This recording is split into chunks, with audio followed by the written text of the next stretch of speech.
একজন মুসলিম চোর 3 দিন 3টি বাড়িতে চুরি করতে গিয়েছিল, কিন্তু চুরি না করেও ফিরে আসলো। কোনো বিবেক তাকে বাধা দিল। প্রথম দিন একটি বাড়িতে চুরি করতে গিয়েছিলাম, কিন্তু সেই বাড়ির সামনে তুলসী গাছ দেখতে পেয়ে ভাবলাম এটা হিন্দু বাড়ি, তাই ফিরে এলাম। চোর ভাবলো যে আমি এত খারাপ চোর না যে হিন্দু বাড়ির জিনিস চুরি করব।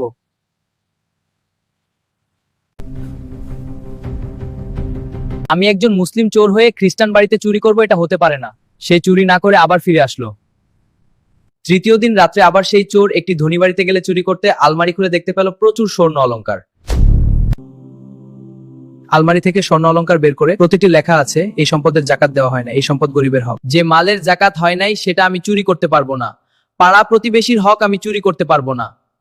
আমি একজন মুসলিম চোর হয়ে জাকাতের মাল প্রতিবেশীর হক চুরি করব, এত বড় নিকৃষ্ট চোর না, তার চেয়ে ভালো আমি আবার ফিরে যাই। আগের যুগের চোরের ঈমান দেখে আমি তো হতবাক, আর এখন আমাদের ঈমান। হয়তো এই একটি ভিডিও বদলে দিতে পারে কারোবান। তাই দেরি না করে সাবস্ক্রাইব করুন, লাইক দিন আর কমেন্টে আপনার অনুভূতি জানাতে ভুলবেন না।